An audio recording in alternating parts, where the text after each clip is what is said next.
Ella sat at her kitchen counter staring at the message that ended everything. Don't call or come. It's over between us.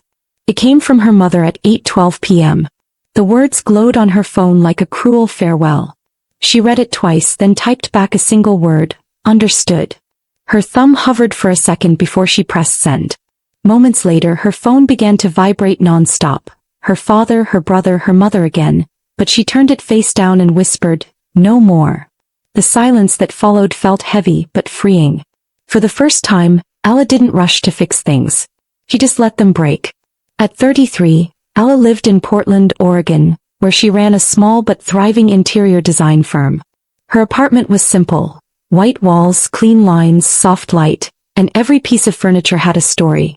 She'd built her life alone, far from the noise of her parents' restaurant business.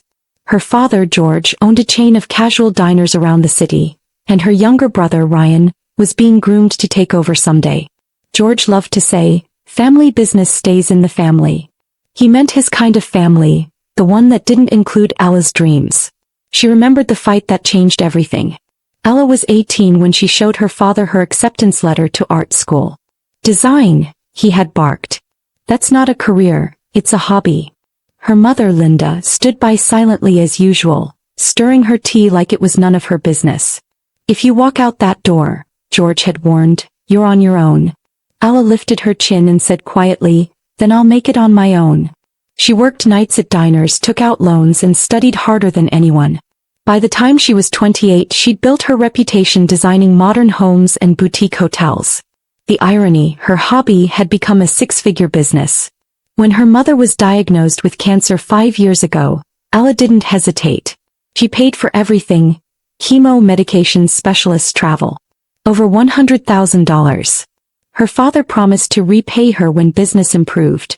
He never did. Still, Ella didn't care then. She told herself, it's mom. Family comes first. When Linda recovered, she sent one short text: "Thank you for everything." No visit. No call. Just that. Ella had smiled through tears that night, telling herself that love didn't always need grand gestures. But deep down she knew she was giving far more than she was getting. 2 years later, Ryan decided to open his own food truck, Ryan's Grill Express. Crashed within 6 months. Suppliers were unpaid, credit cards maxed, and he owed thousands. George called Ella late one night. "Your brother needs help," he said like it was an order. Without hesitation she wired $25,000 to clear Ryan's debts and another $15,000 to stabilize the family business. At the next family dinner, Ryan raised his glass, bragging about how he had restructured the company. Ella sat there smiling politely, her stomach twisting. Her father clapped Ryan on the back and said, "That's my boy." Not one word about her. After that dinner, Ella stopped expecting recognition.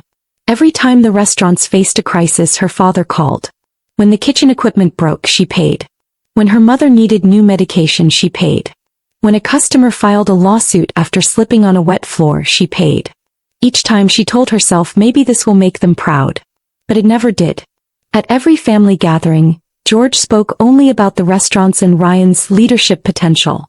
Her mother smiled along quietly, serving pie as if silence could make her a good parent. Ella learned to eat her meals in quiet disappointment, pretending the sting didn't hurt. By her early 30s, Ella had built a strong client base in Portland. She was designing luxury homes and boutique hotels, signing contracts worth hundreds of thousands of dollars. Her name was starting to circulate in magazines and big developers were calling her firm. But her success didn't seem to matter at home.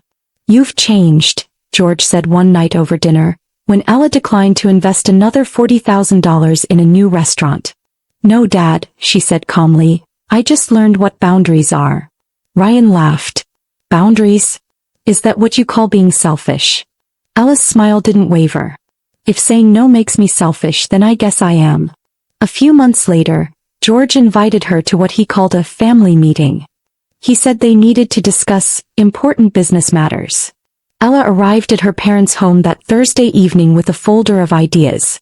She'd spent weeks creating a detailed business plan, cost analysis, modern renovation concepts, and eco-friendly designs to attract younger customers. She was excited. But the moment she opened the folder, Ryan rolled his eyes. "Come on, Ella," he scoffed. You design houses, not restaurants. George nodded in agreement. Ryan's working on opening a 6th location. That's our focus. Ella looked at her mother, hoping for support, but Linda stayed quiet, her hands folded neatly in her lap. I don't have $50,000 to spare right now, Ella said, closing her folder. The room went silent. George's jaw tightened and Ryan gave a small mocking laugh. Of course you do, he said. You're just hoarding it. Ella stood, her voice calm but firm. No, I'm done giving without respect. Madison, Ryan's fiancée, glanced up nervously. Actually, Ella, your ideas sound amazing, she said softly. Madison, Ryan snapped, stay out of family business. Ella gathered her papers and slipped them back into her bag. Nobody stopped her as she walked out the door. The sound of their laughter followed her all the way to her car. That night, Ella sat alone in her apartment, the folder lying unopened on the coffee table. Every diagram, every cost analysis, every hour she'd spent trying to help, rejected in minutes. She poured herself a cup of tea, hoping the warmth would chase away the ache in her chest. It didn't. Her phone stayed silent, no apology, no message, no call. For the first time she realized how one-sided love could be. She whispered into the quiet room, I'm done being the backup plan. The steam from her cup curled upward like a promise. A quiet vow to herself that she would never let them use her again. A few weeks passed and Ella threw herself into work. Her firm had 3 big projects running, 2 hotel renovations and a luxury penthouse downtown. The pace kept her distracted, until one afternoon she remembered some old design portfolios stored in her parents' attic. They contained her earliest sketches, things she wanted to include in an upcoming client presentation. She called her mother twice that day. No answer. The next morning she tried again.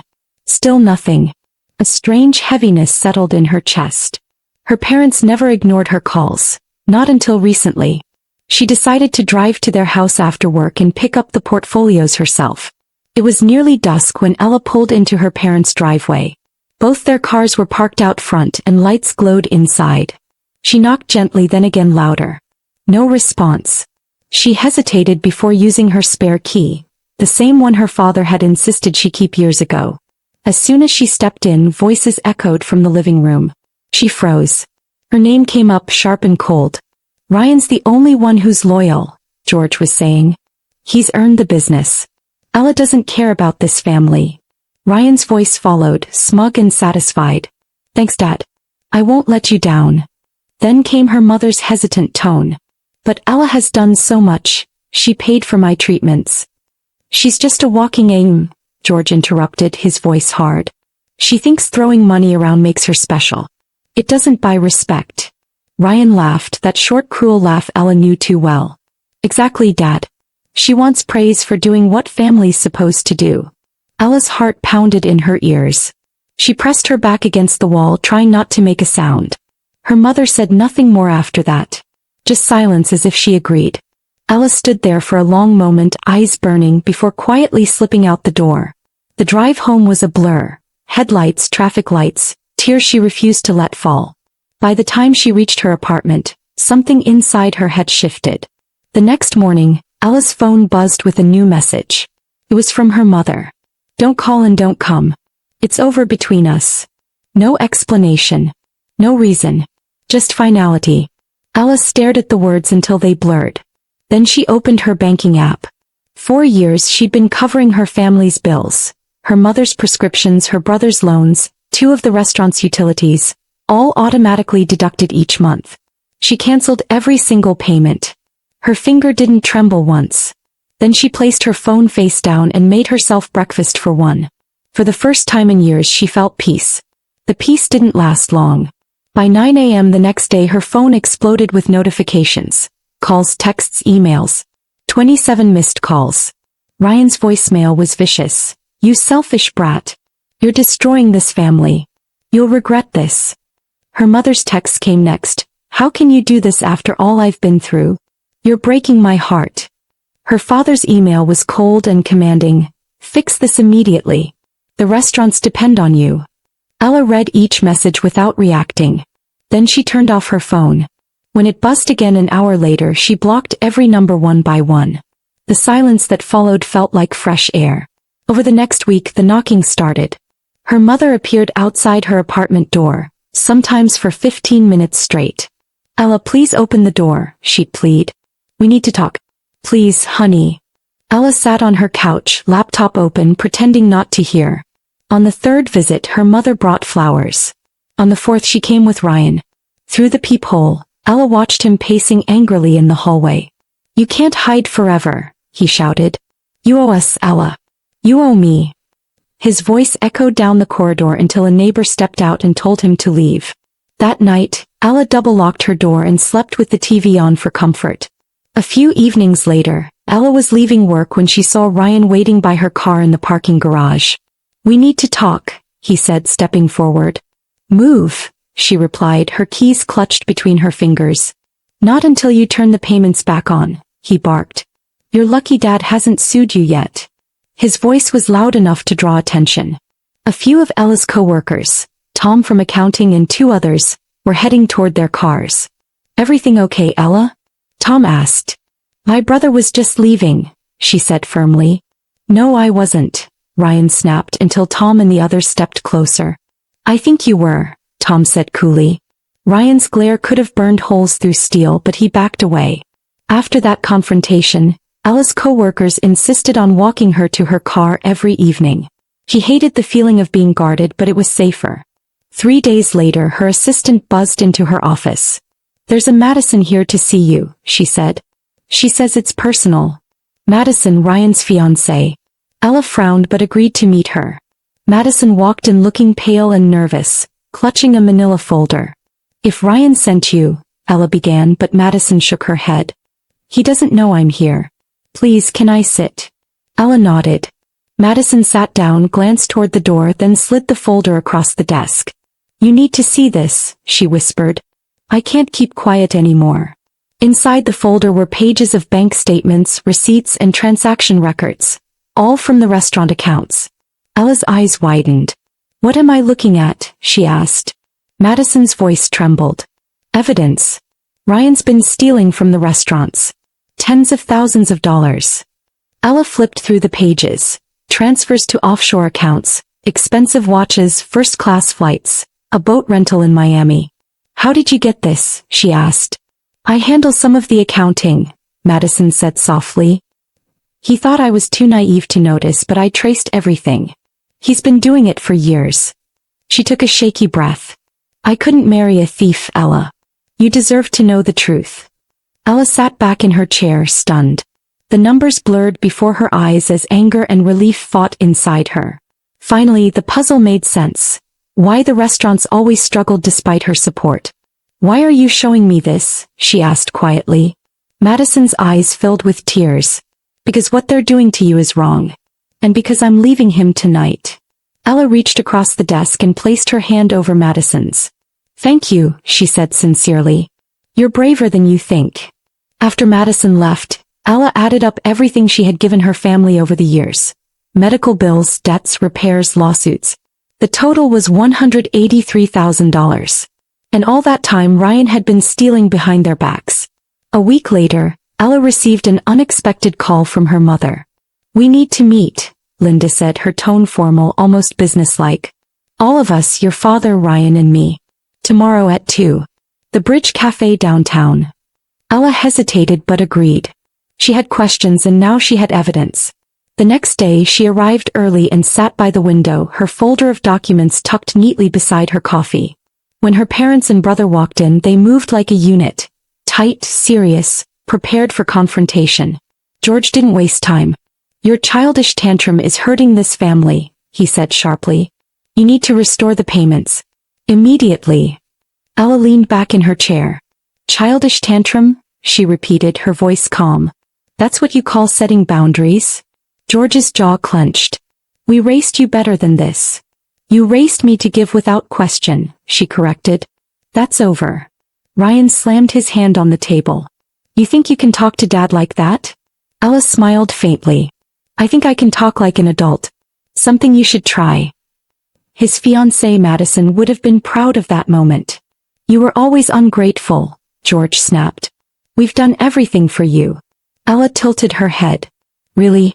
Because I overheard you calling me an atum. George froze. Linda's eyes widened. I heard that, she whispered. Every word, Ella said. I came to pick up my old portfolios. You didn't hear me walk in, but I heard plenty. How I don't deserve respect, how everything should go to Ryan. George's face reddened. That was private family business. I am family, Ella said firmly. Or at least I was until Mom texted me that it was over between us. You're twisting things, Ryan said quickly. You're just bitter and jealous. Jealous of what? Ella asked softly. Your debt. Or your theft. Ryan's face went white. What are you talking about? Ella pulled out the folder Madison had given her and laid it flat on the table. 3 years of bank records. Transfers to offshore accounts. Luxury expenses. All from the restaurant funds. Linda gasped. That can't be true. Check for yourself, Ella said. George snatched the papers and scanned them, his expression darkening, but not with anger at Ryan. Instead he glared at Ella.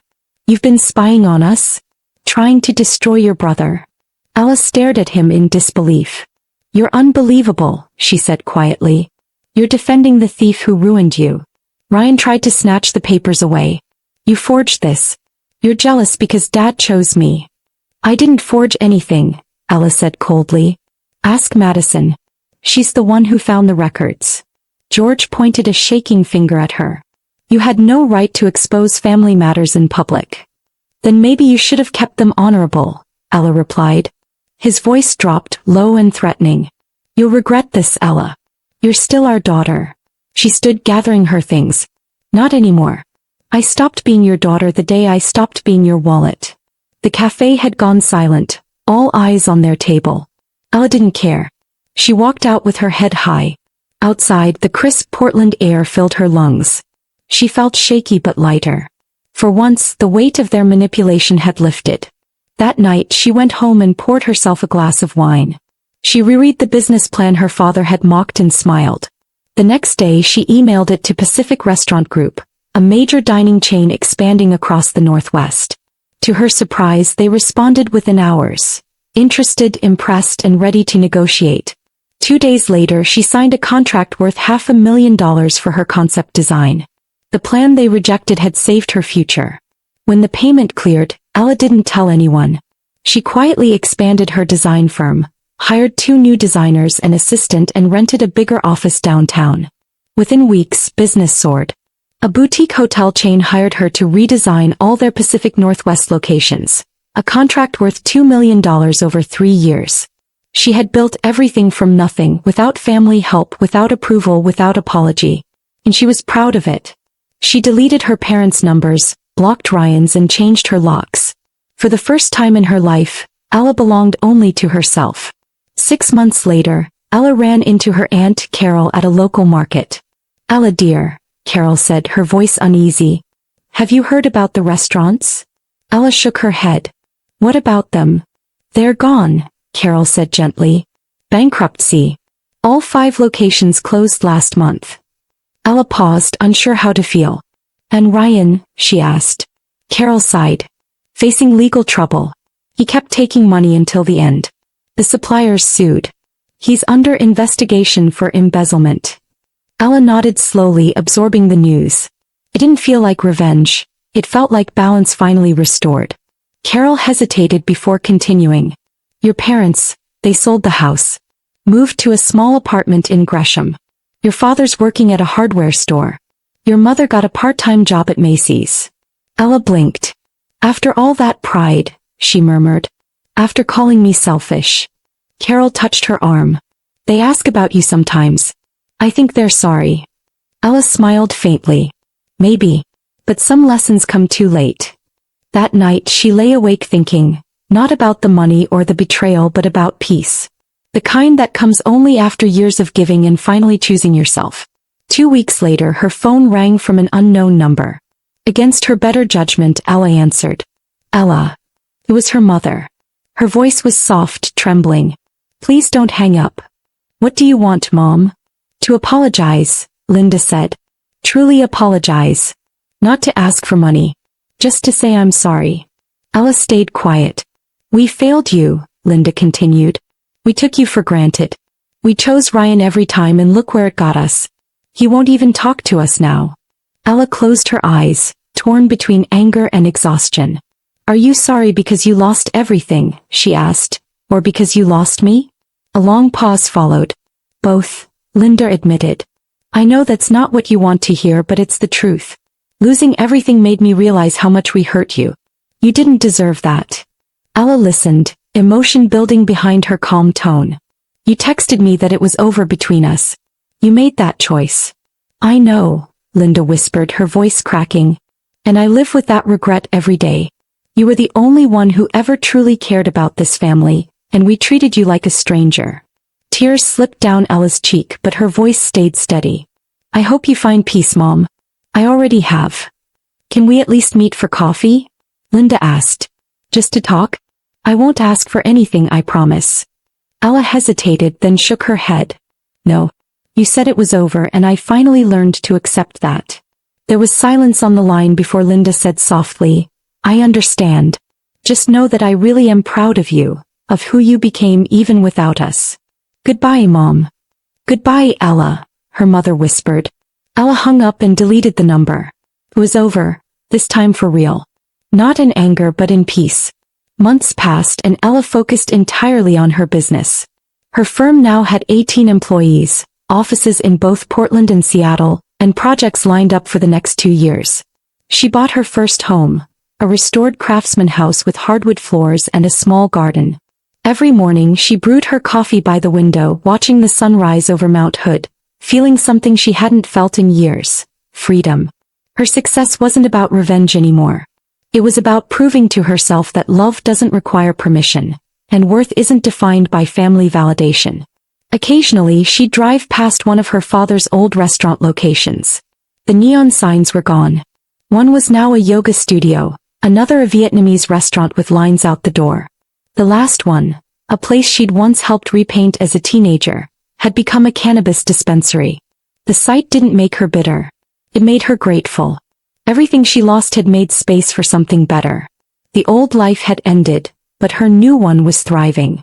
Every choice she'd made, to walk away, to stop paying, to choose herself, had been the right one. A Christmas card arrived one December afternoon. It was from Madison. Inside was a handwritten note. Thank you for believing me when no one else did. I've started a new job in accounting and met someone kind. You gave me the courage to leave and rebuild my life. Ella smiled, setting the card on her desk beside a vase of winter flowers. It reminded her how strength could inspire others, not through words but through action. She realized her story wasn't just about loss. It was about rediscovery. Sometimes Ella still wondered what her family was doing. She heard through Carol that Ryan had pleaded guilty to embezzlement. 18 months in minimum security. Her parents were still in their apartment working small jobs trying to get by. But Ella didn't feel hatred anymore. She had forgiven them in silence, not for their sake but for her own peace. Forgiveness didn't mean reconnection. It meant release. She didn't need them to acknowledge her worth.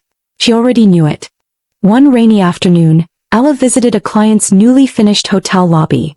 A masterpiece of wood, glass and light. As guests admired the design, one of them asked, "Who created this?" The manager smiled. Ella Roberts' design.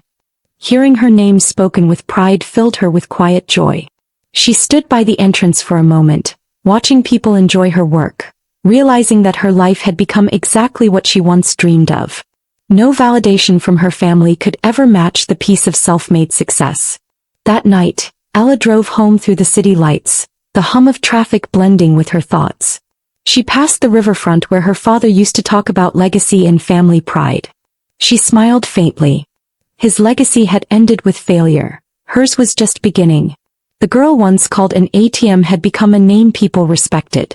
She parked her car, stepped into her warm home and whispered to herself, "I'm enough." The storm outside faded into calm rain against her window. For the first time in her life she truly believed it. Moral lesson. When love is conditional and respect must be bought, walking away isn't selfish, it's survival. True peace begins the moment you stop trying to earn acceptance from those who only value what you can give, and start building a life that values you. Thanks you for watching, and please remember to tell us where you are watching from today. Hit the like button, comment and subscribe to this channel for more of this.